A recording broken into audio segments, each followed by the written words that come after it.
Hey everybody, welcome to the Song Revolution podcast, brought to you by Nashville Christian Songwriters. Nashville Christian Songwriters exists to empower Christian songwriters worldwide. I'm John Chisum, and this podcast exists to bring you valuable songwriting insights, inspiration, interviews, and just all around good fun with some of the greatest songwriters, producers, arrangers, artists, and creatives, and beyond. You can find out a whole lot more about us at NashvilleChristianSongwriters.com.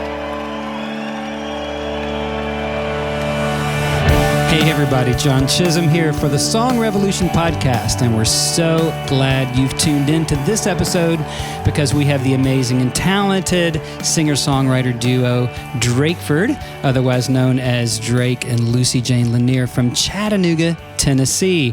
And before we even get into our interview today, I've asked them just to start our podcast off with a song. So welcome, guys. Thank you. We're so glad you're here. What are you going to sing with us to open the show today? We are going to sing a newer song of ours called Stronger Than One.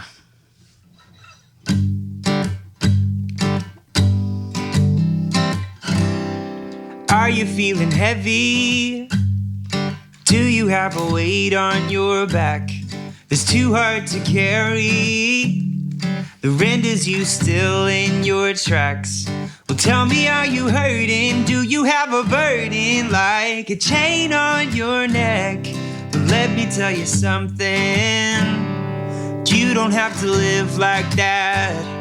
No one soul could never make it alone. But if we all stand together, then we're stronger than one. And when your world starts to crumble, you don't have to run. 'Cause if we all stand together, then we're stronger than one. And have you been rejected? I promise I've been there too. I know how it affects you in every single thing that you do. Or are you brokenhearted, feeling disregarded, like you got nothing left? Well, let me tell you something. You don't have to live like that. No one soul could never make it alone. But if we all stand together, then we're stronger than one. And when your world starts to crumble, you don't have to run. 'Cause if we all stand together, then we're stronger than one. And when you're down, when you're caught out in the rain, when you're not feeling so strong, there and then, no matter when there is a hand, you can always count on. Take my word when it hurts so bad and you're not sure what to do. It doesn't have to be up to you. No, 'cause one soul could never make it alone. But if we all stand together, then we're stronger than one. And when your world starts to crumble, you don't have to run. 'Cause if we all stand together, then we're stronger than one. Yes. Woo, fantastic, you guys. Thank you. You guys, oh man, that's a beautiful song. Is that a new one? It Yeah, is. we wrote that around Christmas time. So I guess not super new, but still new. That's pretty new. Well, great hook, great chorus, everything about it. Awesome. So glad you like it. Thank you. Yeah, well, welcome to the Song Revolution podcast. We are so excited to be here. Cool. Well, let's start off with some introductions. And I already said your name, your professional name, Drakeford, as far as your recording name and what your all your social media and all that's under Drakeford. But you are Drakeford and Lucy-Jayne Lanier. So, and I met you guys. Has it been only a year and a half ago, or almost two this summer? In August. In August. Okay. Years. Wow. Yeah, and Crazy. we met here in Nashville. I was leading worship for Artist in Christian Testimony, ACT International, which is a missions sending agency that I've known the president and founder, Byron Spradlin, for, gosh, I've known him for probably almost 30 years. Wow. And then you guys were attending the Gathering Conference. And as I remember it, I have a composite acoustics guitar that actually is, it's made out of graphite. Yeah. And the cool thing about that guitar is it can double as a flotation device if you're ever in a plane wreck. Or a paddle. Or a paddle. Yeah, in a boat, yeah. But Drake, you came up and admired my guitar. Yeah. I hadn't really met you. Yeah. And you're just kind of admiring the guitar. And I said, well, here, you can play it. I mean, not knowing, right? Because I'm a strummer. And then Drake starts playing it. And I wanted to run from the room screaming. Shucks, man. No. Happened just like that, yeah. It was crazy because we were just attending as we weren't actually a part of ACT. We were just there to see what was going on and what people were doing. So I think you were the first person that I talked to. The rest of the time we just sat at the back of the room and, listened to everybody else. So cool. Well, hey, it was the right person to talk to, right? Yeah. No, seriously.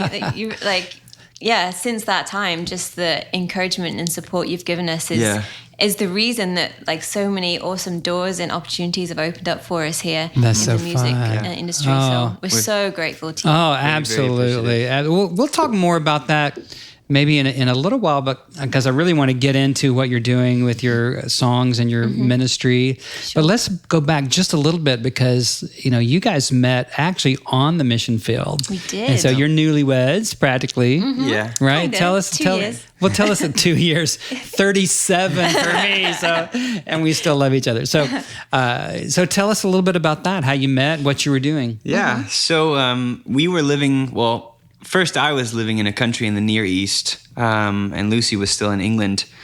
But we toured around the Near East, the Middle East, and Central Asia. And so the team that I was on went to a country called Kyrgyzstan. And Lucy-Jayne joined from England short-term as a dancer on the tour. Because the team did music and had drama and dance and things like that to basically do street performing and gather crowds and share our faith through the arts, basically, and through music and building friendships with people. So that's kind of how we met, just on that 2-week trip over there in Central Asia. And then I ended up moving to the same country as the team that Drake was on. And so we lived there for a couple of years. Absolutely incredible experience. But that's how we met. And it's really cool to be able to share that story with people, because it was totally God, really, that brought us together. Because, he lived in America, I was in England.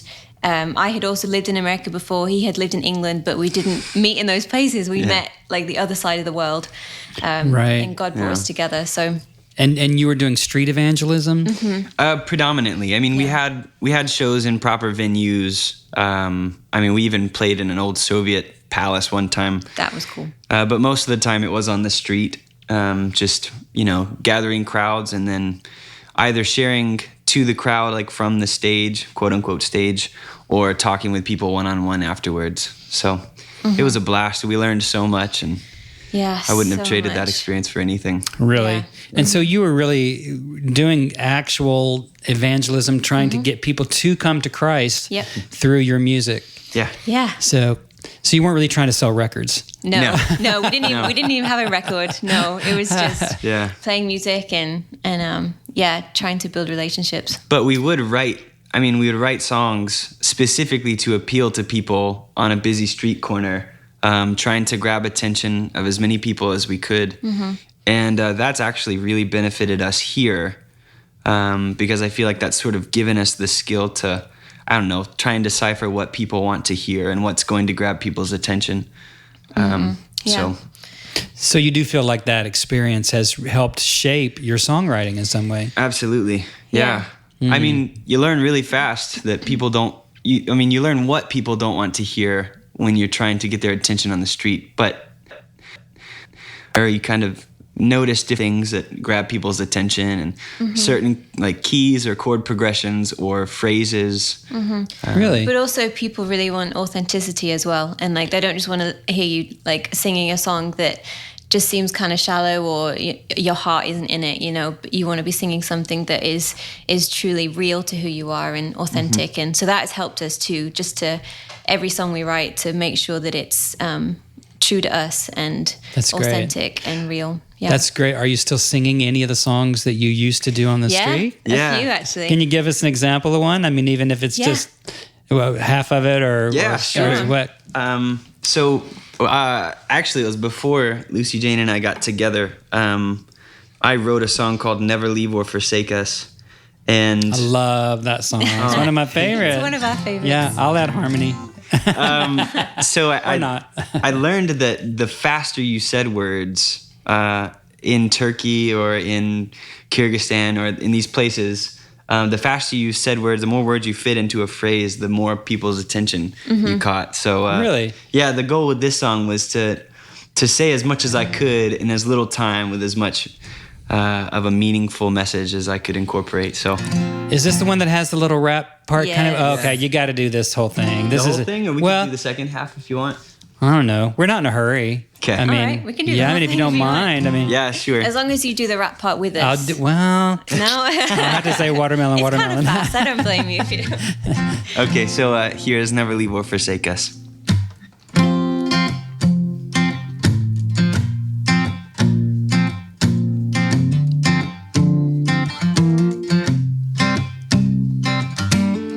There is no way that I could ever understand, and no one has nor will fully comprehend. Your word says that you've got the ocean in your hand.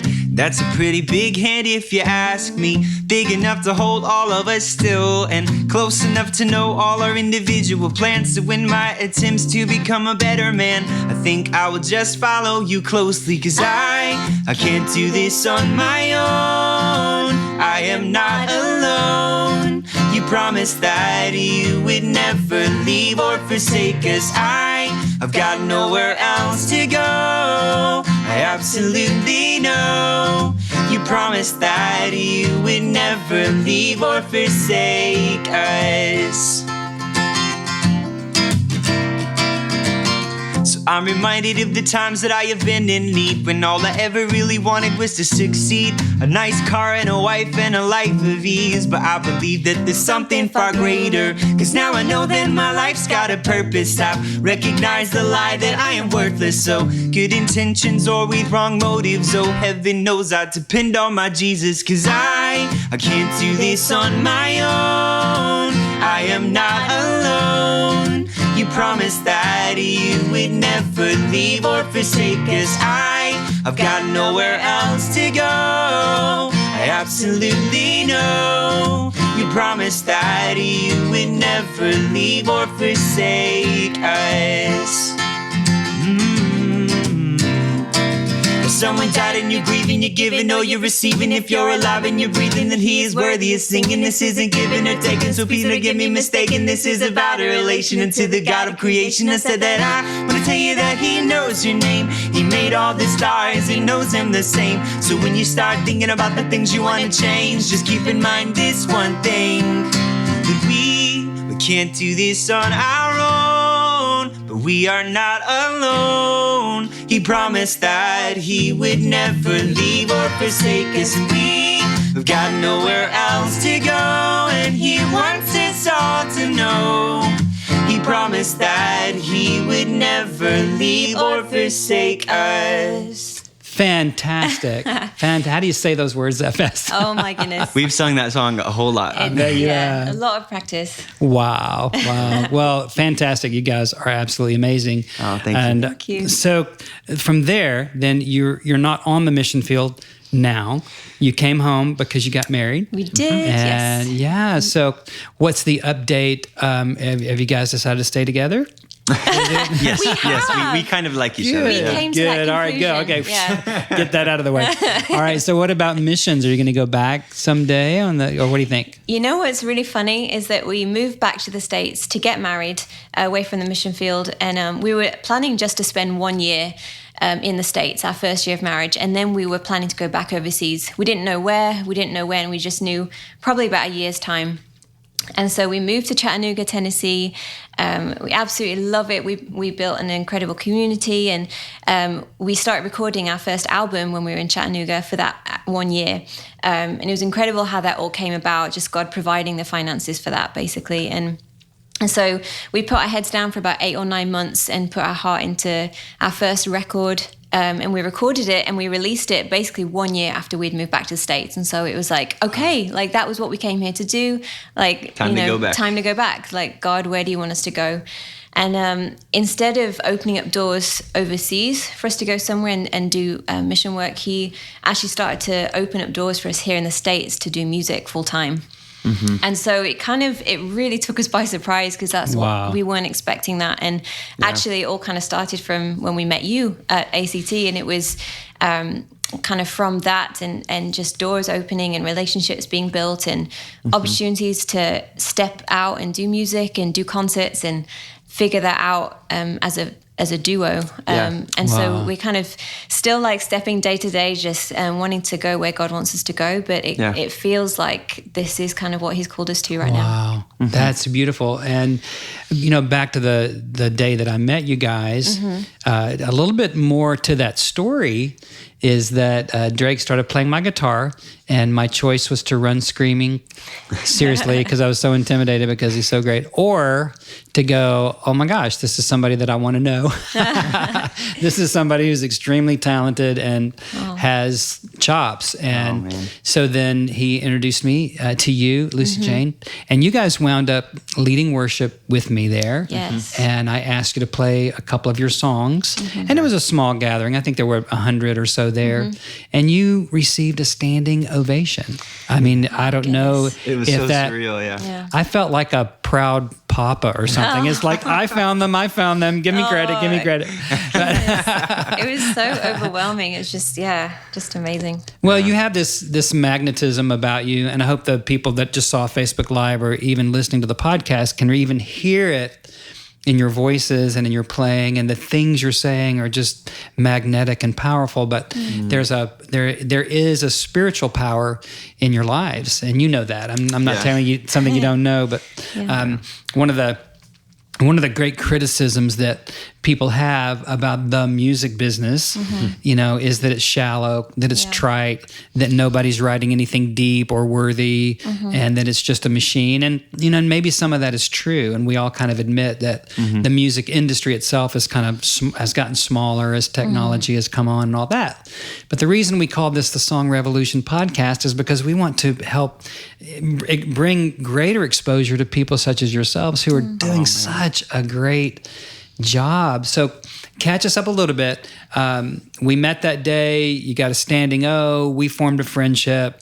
I've introduced you to a few people around that have taken notice of you. So what's kind of going on with that from the angle of up-and-coming singer-songwriters trying to make it off of the streets of Eastern Europe to Nashville, Tennessee? Yeah, man. Well, I mean, like you said, you introduced us to some people. And from that, I mean, we just kept building those relationships and trying to steward every relationship as well as we could. And that just led to doors opening and other doors opening. And last summer, we had the opportunity to fly across the country and spend time with 25 other independent artists at this retreat that was put on by a label here in town.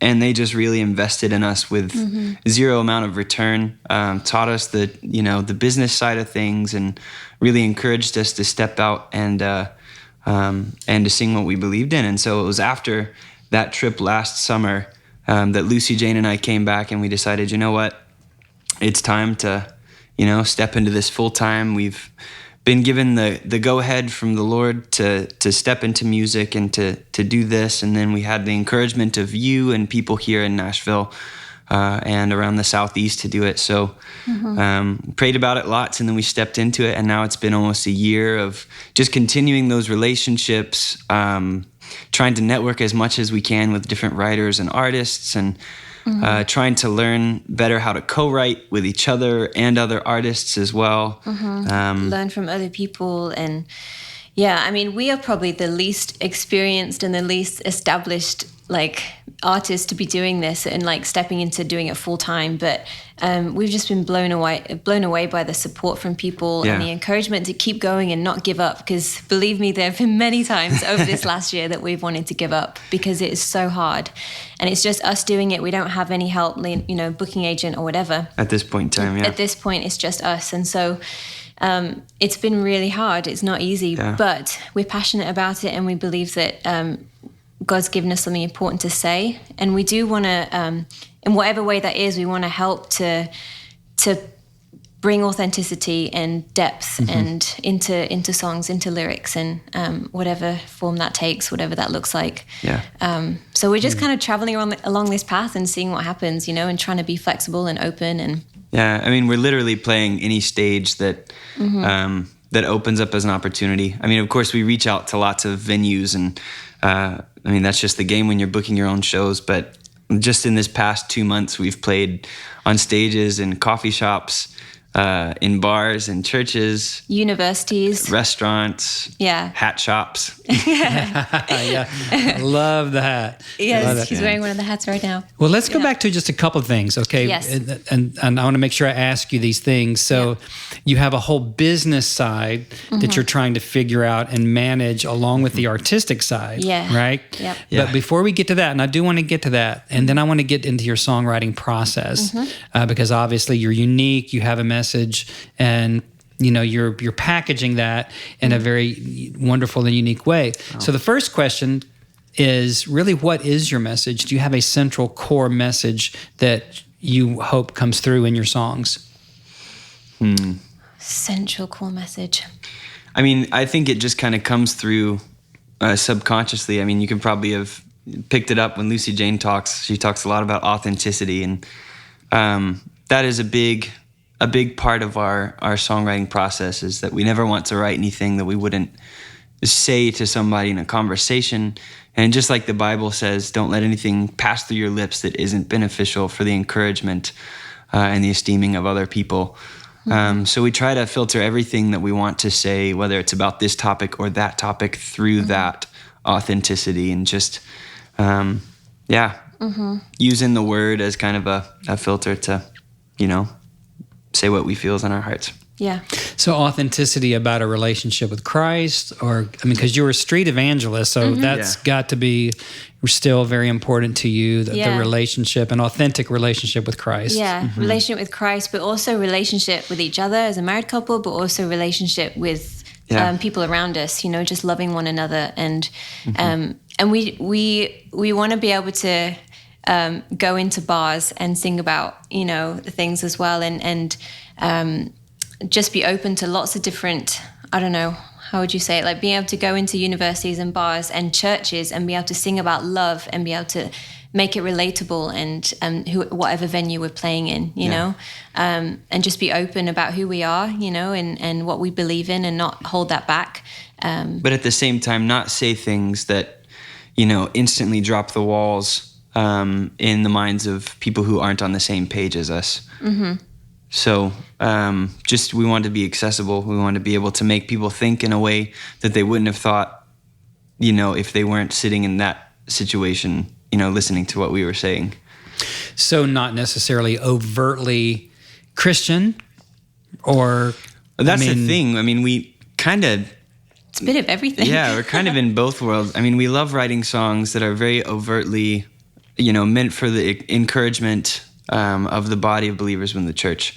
But at the same time, we want to write about, social issues that, we think people should think about in this light, or, stereotypes, or love in the broader sense, but all while being accessible to believers and non-believers, all according to the integrity that's given to us through the Bible.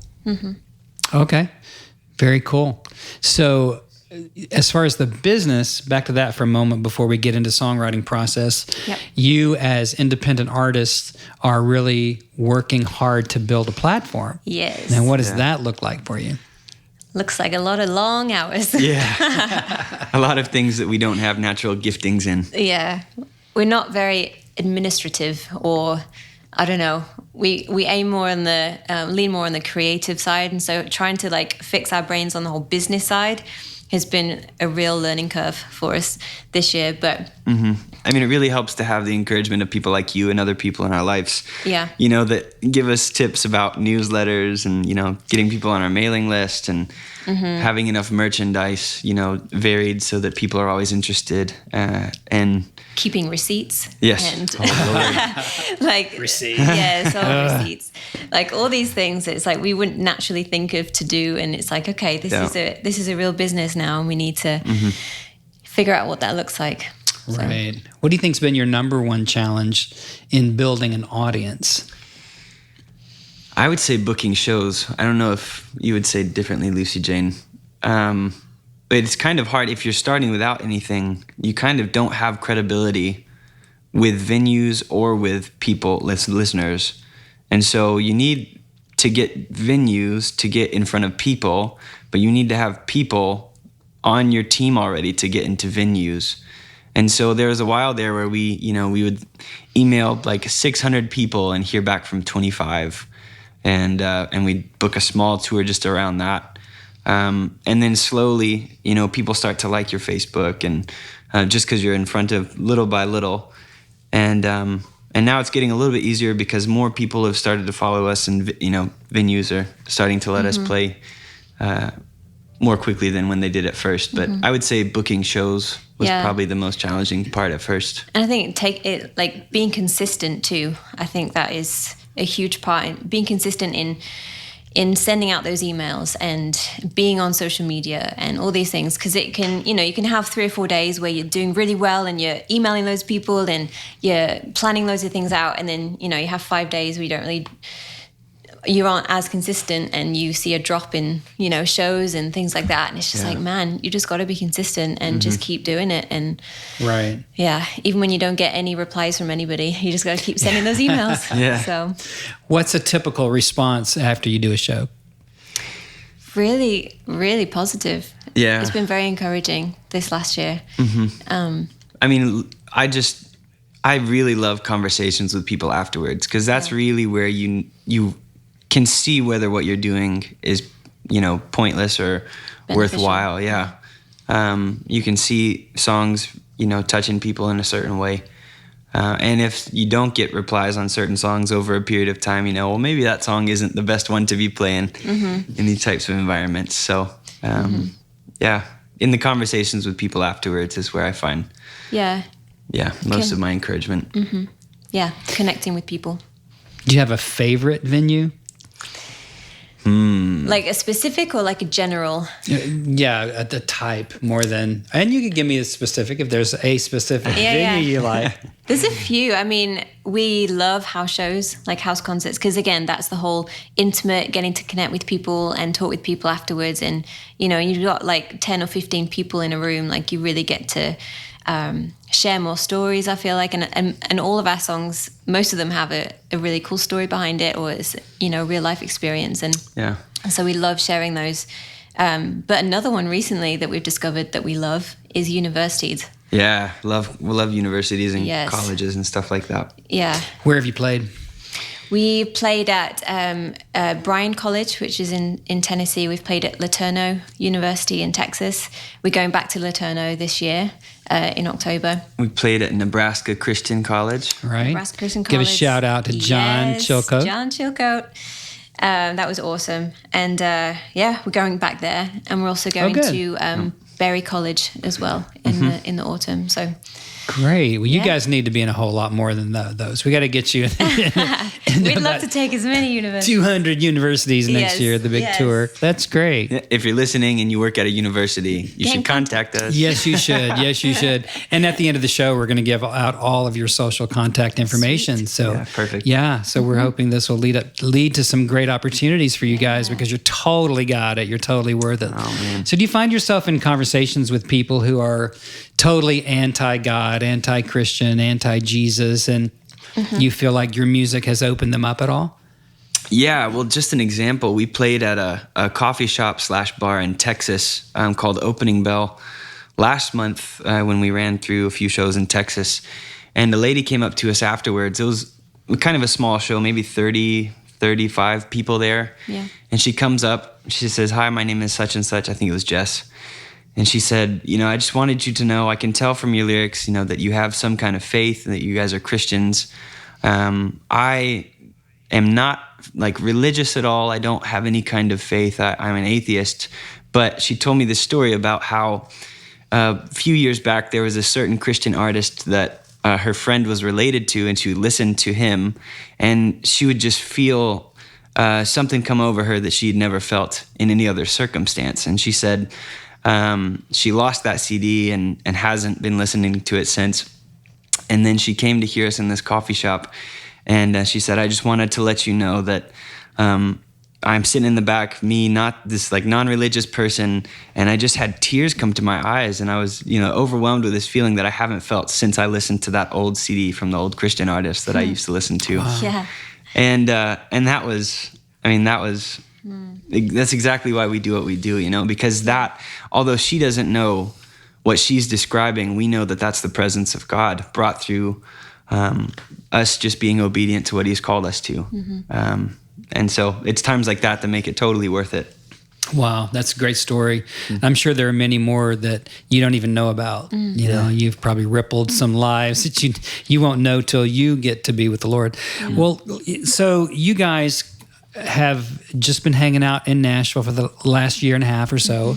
So I'm sure there's probably some things that you're picking up on as far as songwriting and what it takes to compete, for the commercial side of things. Yeah. And had a great conversation last week with Jason Gray. That podcast just released on Saturday. Awesome. And amazing. Anybody that has become cynical about Christian music or CCM, they've not listened to Jason Gray because the guy's deep and shared some very intimate, deep things and played songs that had been written out of those experiences. So what have you been learning, and can you describe that process and how your thinking has changed from, I assume, self-taught? I mean, you don't have music degrees, do you? It's true. So we're reminded of that quite often. Well, I didn't mean it like that. I wasn't reminded. You know what I mean? It's like what have you learned? Because I deal with so many aspiring songwriters who are pretty much in love with what they write, and when I help them try to help them see that what they've written is not going to be able to stand up against other things, right? They either get mad at me and think the music business is awful and I'm a bad person, or they open their mind up a little bit and learn. So how's that process been for you, and can you help us, give us a little insight of what you might have learned? Yeah, absolutely. Just in this past year and a half of hanging out around here with people like you and other writers and artists, we've really learned the value in co-writing, but also bouncing ideas off of people and getting feedback. Yeah. And I think I was once one of those people who, when I got, criticized or I was offered critique, I would just, harden up and not take it to heart and keep playing it the way that I wanted to play it. But I've started to notice that when you offer somebody the opportunity to give you their advice, you're allowing a perspective that it's not inside you. It comes from something that you don't have access to unless you lend yourself to that person's critique.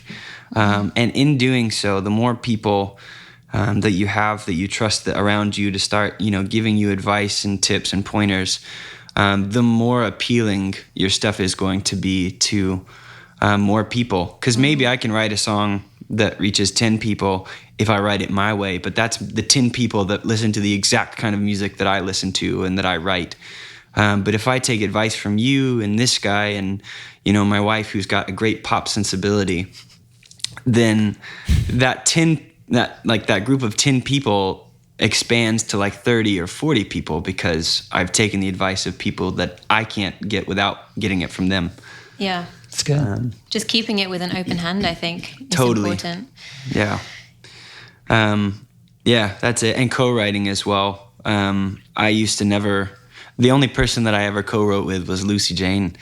And so writing with other people, at first it was very, very unnatural and unsatisfying, to be honest, just because I wasn't used to it. I wasn't used to being vulnerable like that around people that I wasn't super close with.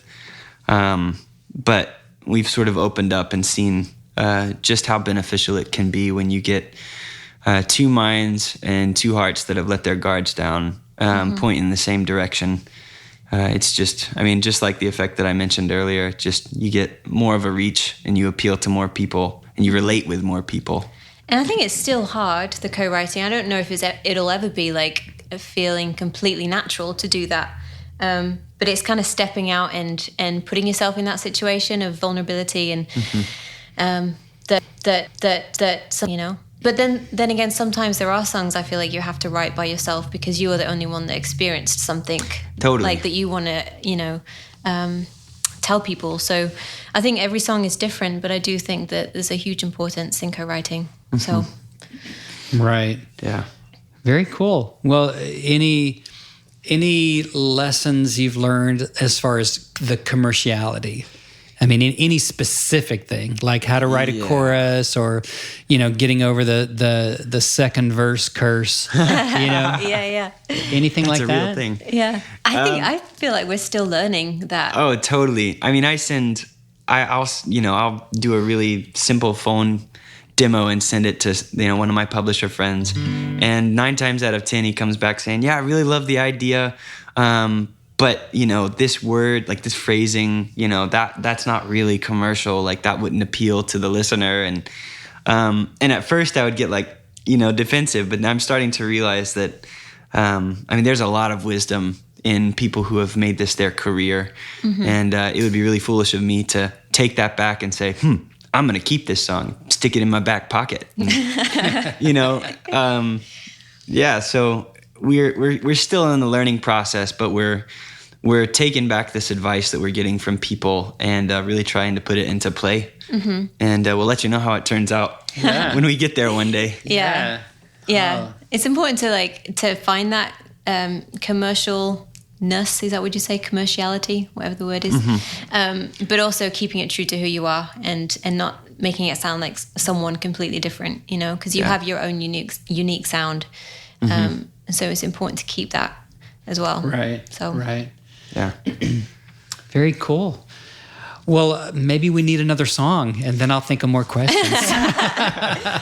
Do you have anything else you can Should play? we do something a bit different, like Ruins or? I was thinking Ruins. That's the one I fell in love with you guys on. Yeah. I think that's the first thing you did at the ACT conference. It was, yeah. That's the one we sang for you. Yeah. And so tell us a little bit about the song. Yeah. And this one's a special one. Yeah, it is. So we were overseas in the Near East, and we were touring around in this old Volkswagen minivan that I remember very distinctly. And I turned to Lucy-Jayne. This was after we had started dating. And I said, "Lucy-Jayne, I'm going to write a song about ruins." And she looked back at me and said, "Why?" And I thought, that's a good question. I don't really know, but I just have this affinity for ruins. And driving around that part of the world, you'll pass an old castle that was built thousands of years ago, or you'll drive for 2 seconds on a part of a Roman road to connect you to some other dirt road that takes you some other village, you know, out east. And it just blows my mind that stuff is there, and it's a remnant of a people who, you know, is long gone.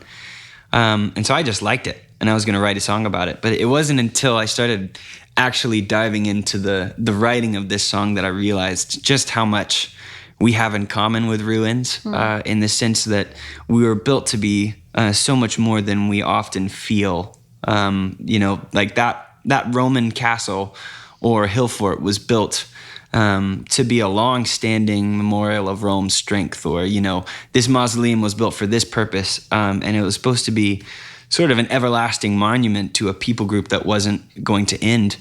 But now it's just a pile of rubble on the side of a road in, you know, southwest Turkey or something like that. And so I really related to it. I was in a kind of a dry season. I felt like I wasn't, you know, who I was meant to be. I'd made some choices, and I really got to this point where I realized that the maker of those Roman ruins, the roads, the castles, the mausoleums, man, they're long gone, and they'll never rebuild their creation. And thus, those ruins are set they're sentenced to life as ruins. But my Maker is still alive, and he offers to rebuild me on a daily basis with grace that's new every single morning. So that just really, in working through this dark place, God just kind of brought some resolve to me and said, you know what?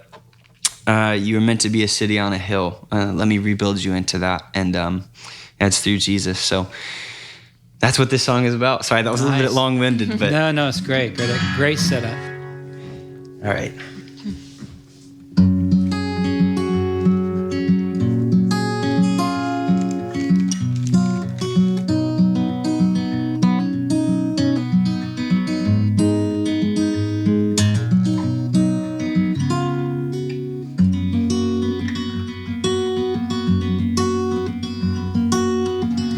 Well, it's hard for me to say where the pieces fell apart.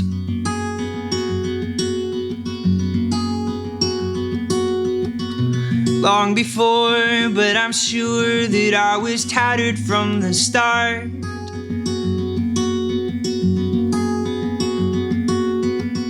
And I was never held together by this feeble human heart, no. So it's hard for me to say where the pieces fell apart. Oh, and all these ruins just remind me of the fall that happened long before me. And now I'm waiting like an ancient city wall for my Maker to restore me still into a city on a hill.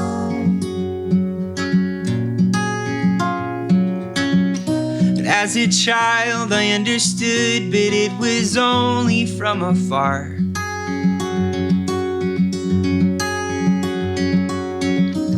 As I grew closer to you, I saw how beautiful you are.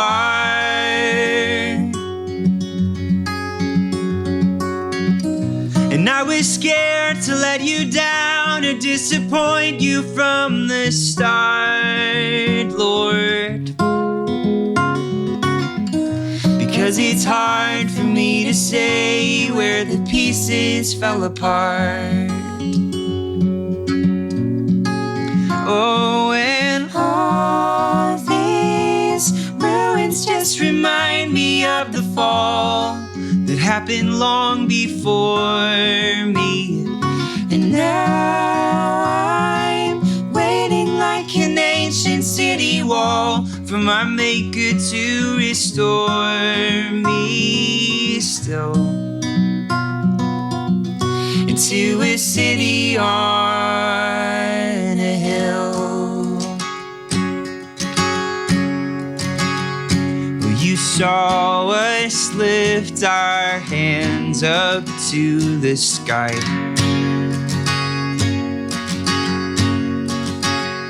And you sent the one you loved from up on high.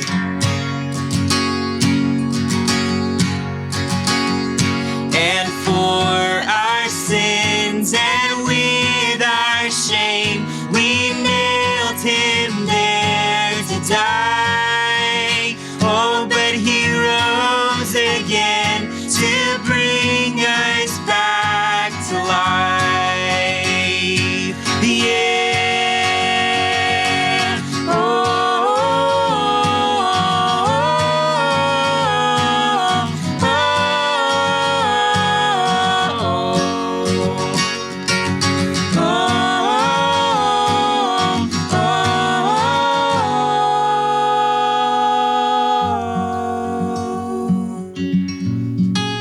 Oh, and all these ruins just remind me of the fall that happened long before us. And now I'm waiting like an ancient city wall, but I've got my hope in Jesus Christ. to bring these ruins back to life.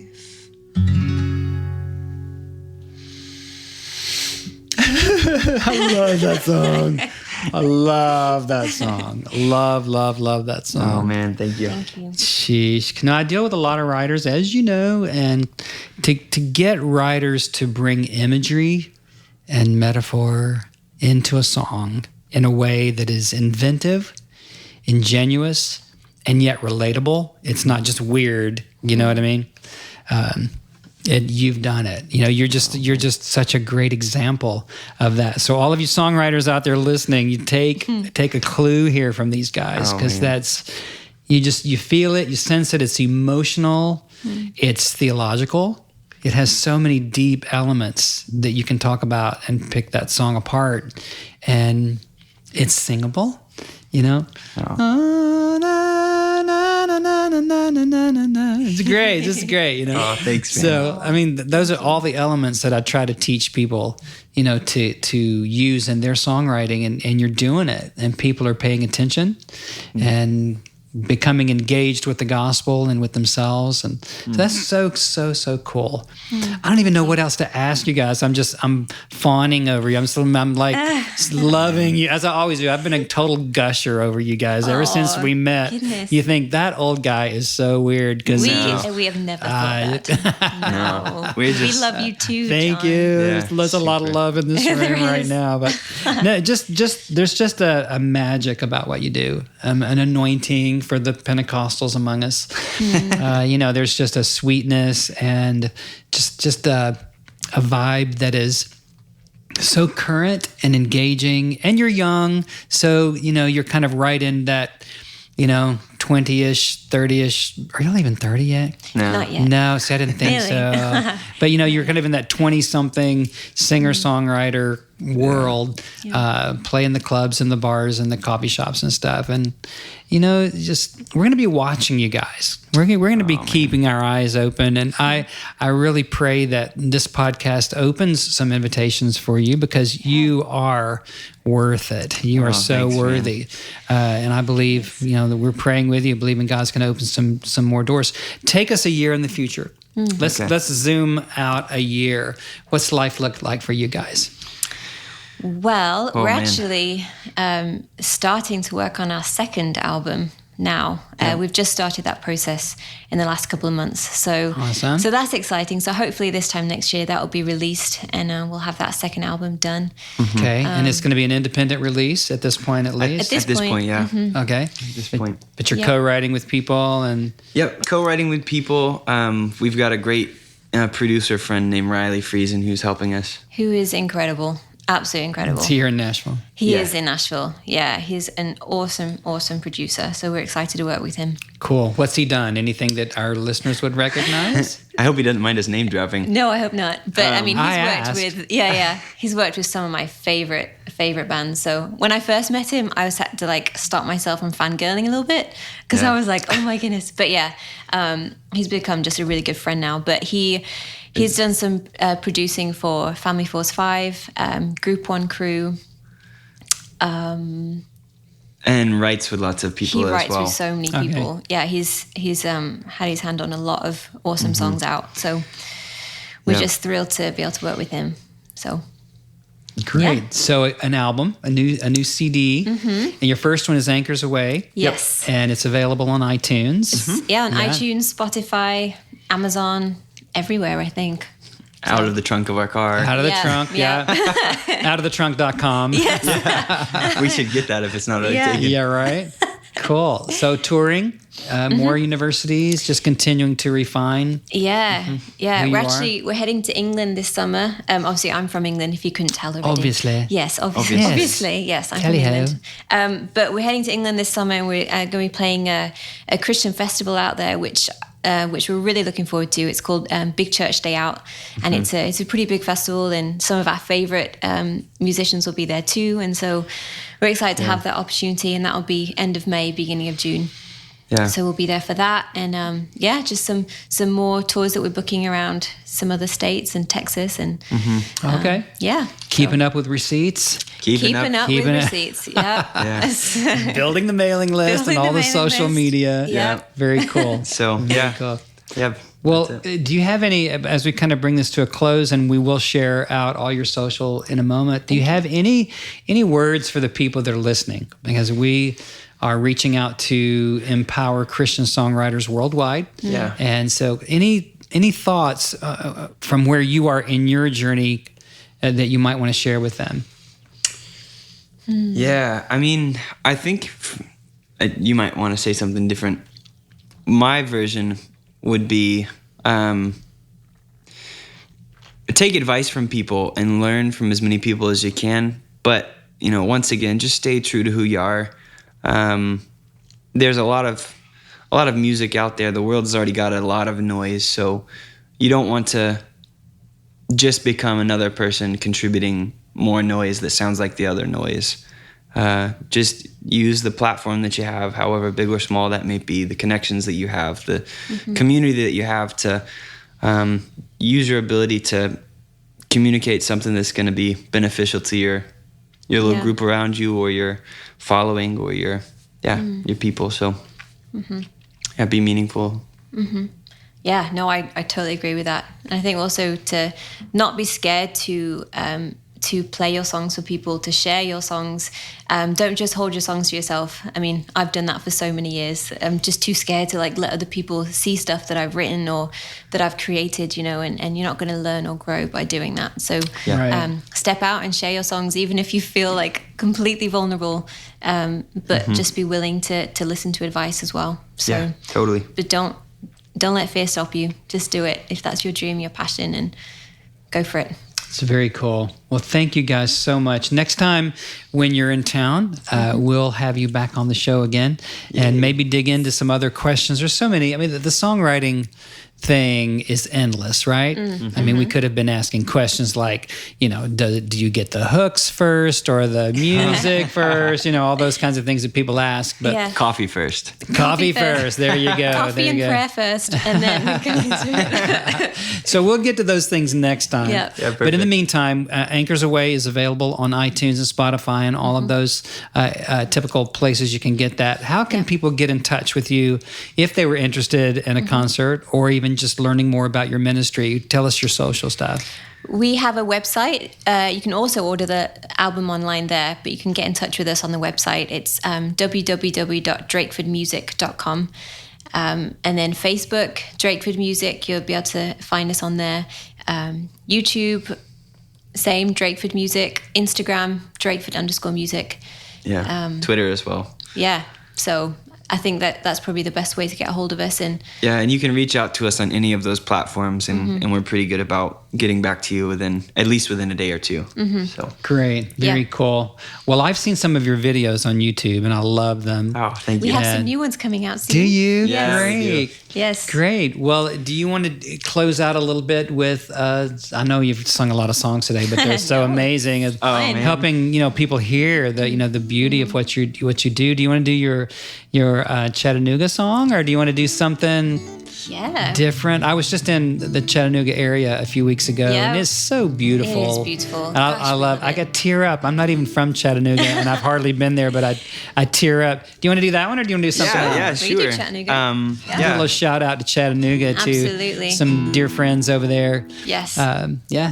Yeah, so we wrote this one just out of sheer love for the town. I mean, it's a really, really artist-minded, small town with lots of things to do, as if it's a big city. Yep. So we got to get that in tune first, though. So big shout out to all our pals over in the Chattanooga and Dunlap, Tennessee area. So, and a quick plug as well. We're doing a show in Chattanooga. There's a festival over the summer called Nightfall, which is every Friday night over the summer. And we're going to be playing at Nightfall, opening up for a band called Monday Night Social on May 19th. So if you're in the area, you should come down Friday night at 7 o'clock on May 19th. Excellent. And we'll be playing there. So excellent. Yeah. All right. This song is called Chattanooga.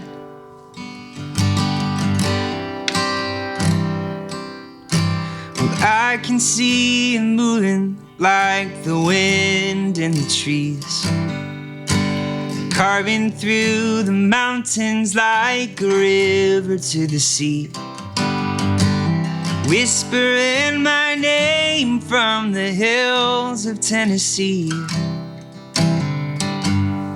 This is where you ought to be. I can see you moving like a thunderstorm in May, rolling through this town maybe once or twice a day, echoing your songs and bringing life along the way. And we love this place. But the flats of Carolina, it's where I was born and raised. The distant shores kept me a few thousand miles away. Oh, and only heaven knows just how long we're here to stay. But we love this place.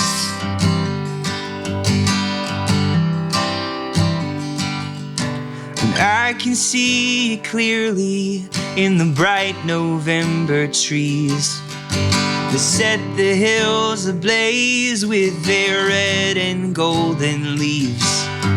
This change in the season, I can feel it changing me to the man I ought to be. Well, the flats of Carolina, that's where I was born and raised. The distant shores kept me a few thousand miles away. Oh, and only heaven knows just how long we're here to stay. But we love this place. We love this place.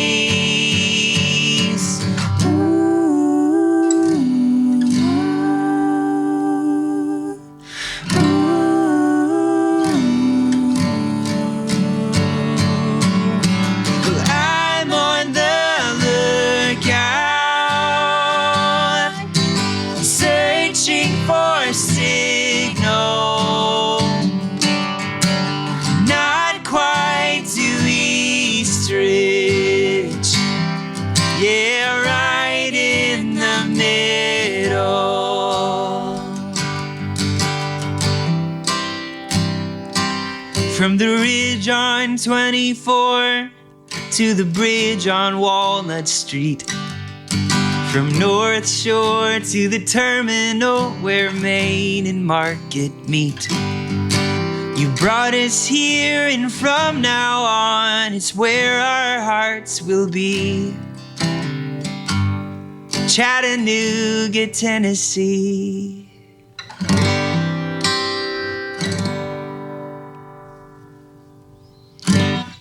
I don't even live there, and I want to move there now. That song, you need to take that to the Chamber of Commerce. Yes. Have you done that yet? We have, actually. Right. We've gotten in touch with people. Yeah. Okay, you got people. All right, Yeah. cool. Oh, man. Thank you, Drake and Lucy-Jayne, for being on the Song Revolution podcast today. Thanks for Thanks for inviting having us. us. Man, it has been rich. Just been rich. I look forward to the next time. Yes. And so all of you guys listening, thank you so much for being here on the Song Revolution podcast. Get in touch with Drakeford Music and just support them, invite them out, bless them, because these people are awesome. Until next time, I'm John Chisum for Nashville Christian Songwriters and the Song Revolution podcast. See ya.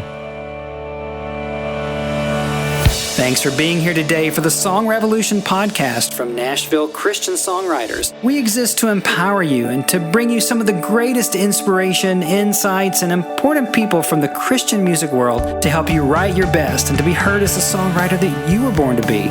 Be sure to like us on Facebook, follow us over on Twitter and Instagram, and connect with us through our Facebook group called Successful Christian Songwriters. Until next time, I'm John Chisum, calling you to a Song Revolution.